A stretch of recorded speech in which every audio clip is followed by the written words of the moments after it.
Usa ka animal shelter sa Davao City ang gipasirad-an sa Davao City Health Office. Gumikan kuno sa reklamo sa silingan nga isog nga baho nga hatod niini. Ang nagpadagan sa maong animal shelter miapila og konsiderasyon sa lokal nga kagamhanan. Dugang detalye sa report ni Kent Abrigana.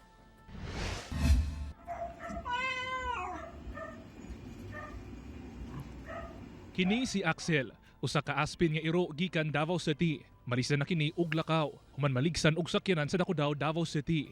Apan karon, ing-ani na kahimsog si Axel.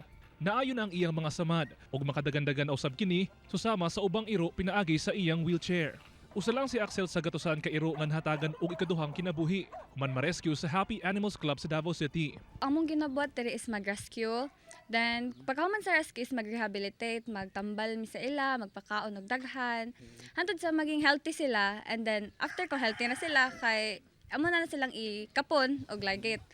Then kung makapon na sila, pwede na pangitaan na mo sila family na i-love din sila forever. Apan kining tanan, posible nga mawala. Human gi-issuehan og closure order sa City Health Office niya tung October 13. Gani miani og nagkadayang reaksyon ang post sa tag-iya nga si Ken Amante nga miapila og tabang sa publiko. We have rescued hundreds of animals. We were able to rehabilitate many of them, and a lot of them have been adopted into good homes. Ang gitudlong hinungdan, ang reklamo kuno sa usa ka silingan tungod sa isog nga baho gikan sa maong shelter. Gikan daduhan na ang gate sa maong animal shelter o gipaskilan og poster kung asa nakabutang ang detalye sa closure order. Kana sir, bawal mi mag-rescue.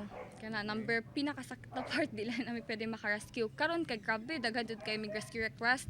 Nahay kagabi actually na nabanggaan pero dili mi kalihok kay bawal.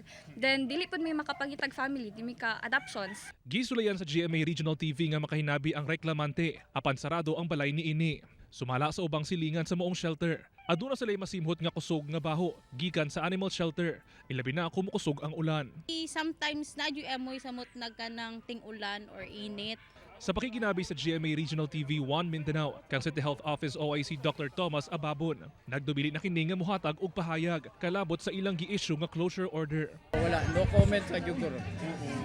Pero ano lang sir, bali, kita ba to ang nag-issue? Wala sa ko'y comment lagi. Mga kanusa kata makahatag sir? Basig ugma or unyang hapon later, magbulat pa ko sa kwan.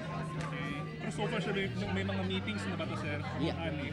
Nagdumili usab nga mohatag og pahayag ang City Veterinary Office. Gikabalakan karon sa maong animal shelter ang posible nga pagpaundang sa ilang operasyon ug ang posibilidad nga maadto sa dog impound ang ilang giatiman nga mga iro ug pamatyon.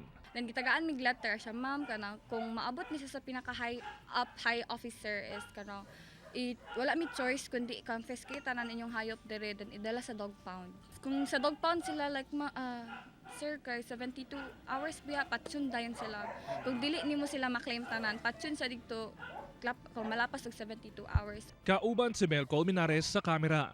Ako si Kent Abrigana para sa One Mindanao.